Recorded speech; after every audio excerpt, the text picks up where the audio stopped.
नीतीश सरकार का बड़ा आदेश, 3 महीने के लिए बिहार में टला भूमि सर्वेक्षण। इस आशय का न्यूज फिर आ रहा है।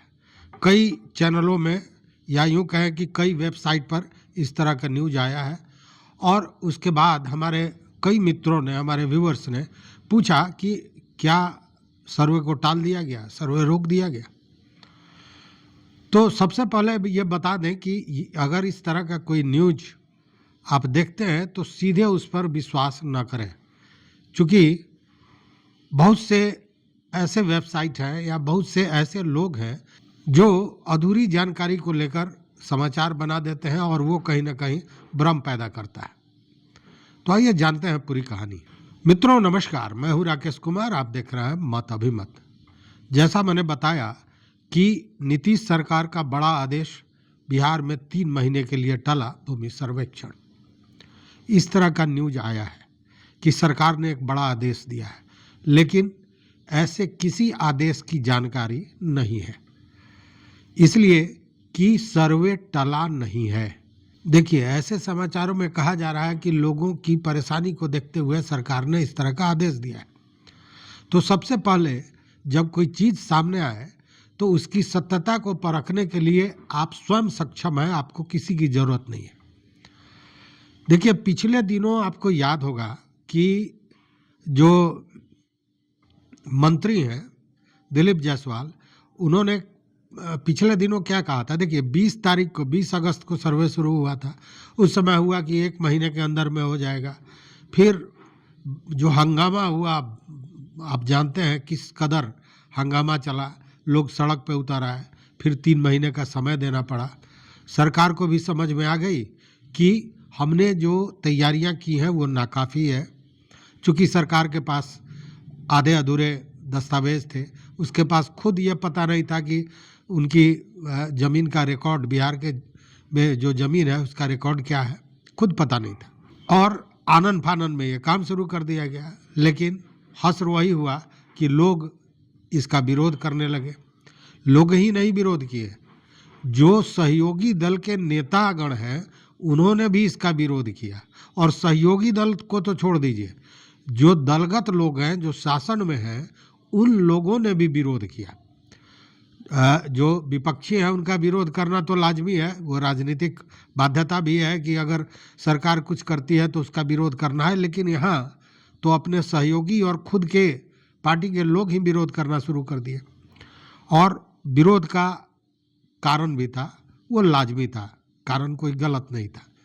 इसलिए कि जो अंचलों की स्थिति थी उसमें लोगों को दस्तावेज तैयार कराना, दस्तावेज अपना निकालना, वो टेढ़ी खीर थी। पैसे का जो हंगामा हुआ आप जानते हैं। दिलीप जायसवाल ने खुद कहा कि अंचल कितना भ्रष्ट है। जो मंत्री हैं उन्होंने ही अपने राजस्व विभाग का सारा पोल खोल दिया। यह भी बातें आई कि एक सीओ करोड़ करोड़ रुपए की कमाई किए हैं। ये सारी चीज़ें चलती रही और इसी बीच यह मामला आया कि अंतिम जो डेट होगा वो होगा 30 नवंबर को। मतलब 30 नवंबर तक ही आप अपना दस्तावेज, वंशावली वगैरह जो आपको स्वप्रमाणित करके देना है वो दे सकते हैं। लेकिन जब हंगामा शुरू हुआ था तो दिलीप जायसवाल ने, आपको याद होगा, कहे थे कि इसको और भी आसान बनाने के लिए, सर्वे को आसान बनाने के लिए हम एक नई नियमावली लाएंगे। नियमावली भी आया, नियमावली बना, नीतीश कैबिनेट से वो पास हुआ। और जब वो आया उसके बाद हमने एक वीडियो भी बनाया था और सारी कलई खोली थी कि उसके पीछे का कारण क्या है। और उस वीडियो को लाखों लोगों ने देखा और उसकी सराहना की, चूँकि बिना लाग लपेट के जो सच्चाई है मैंने रख दिया था। हुआ यो था कि एक तो विरोध विपक्षियों का, अपनी पार्टी का, सहयोगियों का, और सबसे बड़ा भय चुनाव का। चूँकि चुनाव 2025 में है तो सरकार को लगा कि हमने तो कुछ अच्छा करने का सोचा था, लेकिन ये तो उल्टा पड़ रहा है। लोगों का विरोध, गांव-गांव, घर-घर में विरोध हो रहा था। तो इसका उपाय क्या है। तो उपाय ये खोजा गया कि इस सर्वे को और आसान किया जाए, लेकिन उसके पीछे मकसद कुछ और था। मकसद ये था कि सर्वे को इतने मंथर गति से चलाया जाए, इतनी धीमी गति से चलाया जाए कि चुनाव पार कर जाए। हुआ भी वही, लेकिन उसके पहले एक बात और कि इस जो सर्वे हुआ इसने कई चीज़ों को सामने लाकर खड़ा कर दिया। लेकिन इसके पहले एक बात और, जब ये नया नियमावली आया उसमें जो चीज़ें हैं वो आप जानते हैं, हालांकि मैं फिर एक बार आपको बता देता हूँ। इसमें कहा गया कि 180 दिन दिए जाएंगे आपको अपना दस्तावेज जमा करने के लिए, मतलब जो आपको स्वप्रमाणित देना है कागजात, वंशावली आदि, उसके लिए 180 दिन दिए जाएंगे। और वो भी 180 दिन नहीं, 180 कार्य दिवस। कार्य दिवस का मतलब कि उस जिस दिन ऑफिस खुला रहता है, मतलब संडे को छोड़ दें, अन्य छुट्टियों को छोड़ दें, उसके अलावे 180 दिन। 180 दिन का मतलब 6 महीना, और चूंकि कार्य दिवस है तो 7 महीना 8 महीना भी हो सकता है, चूंकि छुट्टियां बीच में कितनी है, कितने रविवार हैं, उसको घटाना पड़ेगा। उसी के साथ यह कहा गया कि उसके बाद में राजस्व ग्राम का मैप बनेगा, इसके लिए 90 दिन का कार्य दिवस। मैं जो भी बोल रहा हूँ कार्य दिवस को समझिएगा, जिसमें छुट्टियां नहीं होती हैं। उसके अलावे फिर कहा गया कि आपको दावा आपत्ति के लिए समय दिया जाएगा, वो होगा 60 कार्य दिवस। फिर कहा गया कि उसके निस्तारण के लिए उन दावों की जांच और उस पर कार्रवाई के लिए 60 कार्य दिवस दिया जाएगा। फिर अंतिम अधिकार अभिलेख मतलब खतियान बनाने के लिए 90 दिन का समय दिया गया। अब इन सारे को जोड़ लेते हैं तो वो हो जाता है, मतलब 25 तो पार हो ही जाना है। अभी हम 2024 के आज 23 तारीख को हैं, बात कर रहे हैं। 25 मतलब पूरा एक वर्ष बीत जाएगा, इसमें कहीं कोई शक्को शुबा का मामला नहीं है, और सरकार भी यही चाहती थी। लेकिन सर्वे बंद नहीं हुआ है, सर्वे टला नहीं है। आज भी ऑनलाइन कागजात दिए जा रहे हैं, ऑफलाइन कागजात दिए जा रहे हैं, और जहां कागजात दिए गए हैं वहां आगे की प्रक्रिया चल रही है। इसके पीछे और भी कई कारण थे, उन कारणों को भी देखना जरूरी है। और वो कारण ये थे कि सरकार या विभाग, आप जो कहें, उन्होंने ये जो सर्वे का काम किया तो पूरी तैयारी नहीं की। सीधे 10,000 अमीन और कानूनगो और तमाम लोगों को बहाल कर लिया, और उनके बदौलत वो क्षेत्र में उतर गए सर्वे करने। लेकिन था क्या कि उनको इसकी जानकारी का अभाव था। देखिए, पढ़ लिख लेना, अब डॉक्टरी सब कोई पढ़ लेता है, लेकिन डॉक्टरी के बाद आप जानते हैं कि महीनों तक उनको सर्जन के साथ ओटी में असिस्टेंट के रूप में काम करना पड़ता है। मतलब कि उसको प्रैक्टिकली देखना पड़ता है कि हमने पढ़ाई तो की, लेकिन ये काम कैसे होगा। तो पढ़ के तो ये सारे लोग आए थे, लेकिन ज़मीन पर कैसे काम करना है इसकी जानकारी नहीं थी, और यह भी एक कारण था कि ये मामला टाला गया था। दूसरी बात कि जो दस्तावेज उपलब्ध भी थे वो सही नहीं थे। जैसे रजिस्टर टू के बारे में मैं आपको बताऊं कि बीच में डिजिटल बनाने की कोशिश हुई, एजेंसियों को दिया गया कि वो डिजिटल करें, लेकिन हुआ क्या कि एजेंसियों ने नए लोगों को, जिनको जानकारी थी नहीं थी पूरी, उनको डिजिटलाइजेशन में लगा दिया। अब हुआ क्या कि राम का ज़मीन रहमान के नाम पर, रहमान का ज़मीन सुल्तान के नाम पर, इस तरह होता चला गया। तो वहाँ भी गड़बड़ी हुई, बाबा के जगह पोता का नाम, पोता के जगह पिता का नाम, ये सारी चीज़ें हुई। मतलब रजिस्टर 2 में भी भारी गलतियाँ थी। पुरानी दस्तावेज रख रखाव के अभाव में बर्बाद हो गया था, जो मिलना मुश्किल था, और सबसे ज़्यादा खतियान का प्रॉब्लम था। दूसरी बात कि सर्वे, कैडेस्ट्रल सर्वे के बाद भी एक रिविजनल सर्वे हुआ था, वह सर्वे भी पूरे बिहार में नहीं हुआ था, और जहाँ हुआ था, अब सुनते होंगे, हमसे बेहतर आप जानते हैं कि उस सर्वे को लेकर तमाम तरह की बातें उठी थी कि बिना ज़मीन पर गए हुए अनाबाद बिहार और इस तरह की चीज़ें दी गई थी, तो वहाँ भी गड़बड़ियों का मामला था। फिर एक मामला आ गया कैथी लिपि का। कैथी लिपि में पुराने दस्तावेज और कैथी लिपि को पढ़ने वाले लोग नहीं, तो उसके लिए 7 दिन की ट्रेनिंग दी। अब 7 दिन के ट्रेनिंग में कोई किसी भाषा को समझ सकता है और पढ़ सकता है क्या? तो यह भी प्रॉब्लम था। मतलब कि जिस तरह से इस सर्वे को पूरा करने की शुरुआत हुई थी, और यही कारण था कि बार बार सरकार पर यह आरोप लगाया जा रहा था कि सरकार जमीन छीनना चाहती है।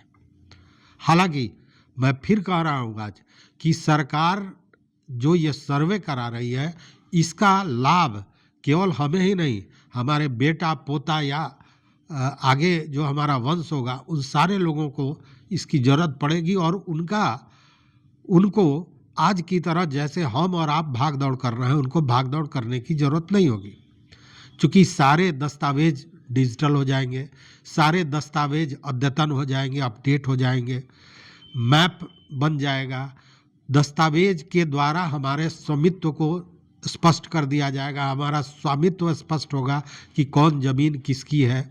इससे जो भूमि विवाद है वह भी कम होगा। तो ये सारे लाभ होने हैं, इसमें कहीं शक नहीं है। और सर्वे आवश्यक भी था, और ये जो परेशानियां हैं इसी के चलते कोई इसमें हाथ नहीं डालना चाह रहा था। नीतीश जी ने हाथ डाला, इस काम को करवाया या शुरू करवाया। लेकिन साधु भी अगर कोई हो जाए तो है तो मानव प्रकृति तो होगी। तो राजनेता तो नीतीश कुमार हैं ही, और जब राजनेता हैं तो डर तो चुनाव का होगा ही। तो चुनाव का भी एक बड़ा डर था, और इन सारे चीज़ों ने मिला जुला कर ये नई नियमावली ला दी। अब जो लोग इन चीज़ों को समझ नहीं रहे हैं, वो सीधे कह दे रहे हैं कि चुनाव को, ये सर्वे को टाल दिया गया। ऐसा कुछ भी नहीं है। सर्वे न टला है न टलेगा। अब इतना समय है, इतना अवधि दे दिया गया है कि अब टालने और न टालने का कोई मामला ही नहीं बनता है। धीरे धीरे चल रहा है। अब देखिए कैसा भाग दौड़ था, लोग कहाँ कहाँ से, विदेश से और बॉम्बे कलकत्ता से लोग आ रहे थे, कागजों के पीछे भाग रहे थे, अनाप शनाप पैसा दे रहे थे, सारा कुछ कर रहे थे। बंसावली को आपने देखा होगा, यही बंसावली है जिसने दिखा दिया कि रिश्तों में कितना प्रेम है, रिश्तों का बिखराव कैसा होता है। ये सब देखने को मिला। भाई बहन की दुश्मन, बहन भाई पर आरोप लगा रही, ये सारा कुछ देखने को मिला। लेकिन ये सारी चीज़ें इसलिए हुई कि सरकार ने तैयारी नहीं की थी। अगर शुरू से तैयारी करके इन सारे चीज़ों को किया जाता तो शायद इतना विभत्स रूप देखने को हमको नहीं मिलता। लेकिन अब जो ये 180 दिन कार्य दिवस, फिर तमाम दवा देने के लिए 60 दिन, फिर दवा के समाप्ति के लिए 60 दिन, ये सारी चीज़ें जो दी गई हैं, यह उस समय को पूरा कर लेगा कि यह सर्वे की समाप्ति होते होते 25 तो बीत जाएगा। हालांकि अभी भी कुछ लोग जो इस तरह के समाचार दे रहे हैं वो कह रहे हैं कि जुलाई 25 में सर्वे समाप्त हो जाएगा। लेकिन मुझे कहीं से नहीं लगता। जब सरकार ने विधेयक बना दिया और कैबिनेट ने पास कर दिया, तो आप जरा सोचिए ना कि 180 दिन, 90 दिन, 60 दिन, 60 दिन, 90 दिन, ये सारे कार्य दिवस, केवल इसी को आप जोड़ लेंगे तो जुलाई क्या पूरा 2025 समाप्त हो जाता है। तो किस आधार पर इस तरह का भ्रम फैलाया जा रहा है, मुझे नहीं समझ में आ रहा है। लेकिन हमारे मित्रों का पूछना था, मित्रों ने कहा था कि इस पर क्या मामला है, तो मुझे लगा कि उनके भ्रम को मैं दूर करूं कि सर्वे कहीं से टला नहीं है, सर्वे जारी है, और उसके लिए बजाबते जो समय दिया गया है उस समय पर सर्वे हो रहा है। हाँ, ये भाग दौड़ आपाधापी की जो स्थिति थी वो नहीं दिख रही है, क्योंकि सब कोई के पास बहुत समय है। 180 दिन मतलब 6 माह होता है, तो 6 माह का समय साधारण नहीं है, कम नहीं है, और वो अभी कार्य दिवस जो 8 महीने का लगभग हो जाता है लगभग। इसीलिए यह जो भ्रम फैलाया गया है, इस भ्रम में नहीं रहे। दूसरी बात, एक और बड़ा ये अहम पहलू है। देखिए, सर्वे का एक पार्ट है हवाई सर्वेक्षण। हवाई सर्वेक्षण से भी सर्वे किया जा रहा था और उसको पूरा कर लेना था पिछले दिनों ही, लेकिन वह पूरा नहीं हुआ। तो उस पर भी जो मंत्री हैं दिलीप जायसवाल जी, उन लोगों ने जब समीक्षा की तो हवाई सर्वेक्षण वालों को कहा गया कि आपको 31 दिसंबर 2025, मैं 24 नहीं कह रहा हूँ, 2025 तक हवाई सर्वेक्षण पूरा कर लेना है। तो जब सर्वे क्या हवाई सर्वेक्षण ही 2025 तक हो जाएगा तो जुलाई में किस तरह सर्वे पूरा हो जाएगा, बात समझ में नहीं आती है। लेकिन सबका अपना अपना सोच है, अपना अपना मंतव्य है, सब कोई अपने हिसाब से काम करते हैं। लेकिन मुझे लगा कि सर्वे को लेकर ये जो स्थितियां बन रही है ये सही नहीं है। देखिए, राजनीतिक पार्टी और चुनाव, इस दोनों का संबंध वैसा ही है कि अगर हम कहें कि मछली और पानी, अब पानी नहीं हो तो मछली क्या करेगी, उसी तरह अगर चुनाव नहीं हो तो राजनीतिक पार्टियां क्या करेंगी। तो चुनाव के लिए राजनीतिक पार्टियां रहती हैं और चुनाव आने वाला है और सर्वे का हश्र देखा है सब कोई ने। देखिए, आपको याद होगा कि तेलंगाना में टीआरएस की सरकार थी और वहाँ सर्वे कराया गया। लोग इतना क्षुब्ध हो गए कि अगली बार टीआरएस की सरकार गायब हो गई, और गायब ही नहीं हो गई, लगभग शून्य पर चली आई। कहाँ से कहाँ, आसमान से जमीन पर उतर आई, कुर्सी छीन गई। उसी तरह आंध्र प्रदेश में आपने देखा होगा, आंध्र प्रदेश में वाईएसआर और कांग्रेस की सरकार थी, सर्वे वहाँ भी कराया गया, सरकार गिर गई।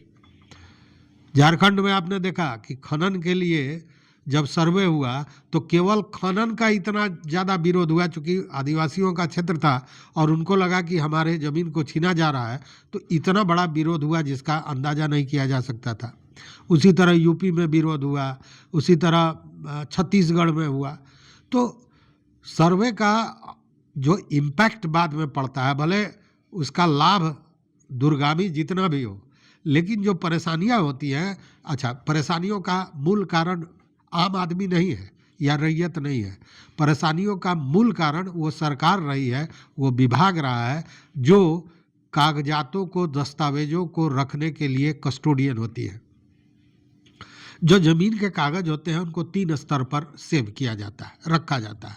लेकिन स्थिति यहाँ ये है कि अंचल में भी नहीं मिलेगा, जो जिला का भू अभिलेखागार है उसमें भी आपको नहीं मिलेगा, और राजस्व विभाग के पास तो होने का सवाल ही नहीं पैदा होता। तो जब वही हमने कहा कि मूल कारण ये है कि दस्तावेजों को सही ढंग से संरक्षित, सुरक्षित नहीं रखा गया, जिसके चलते ये सारी चीज़ें हुई। इसलिए मैं दोषी तो उन विभाग को ही मानता हूँ, इसमें रैयतों का कोई दोष नहीं है।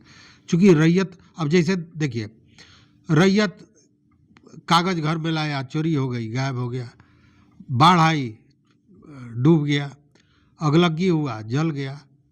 चूँकि उसके पास उसको सुरक्षित रखने के लिए अपना घर ही है, उसके अलावा कोई जगह नहीं है।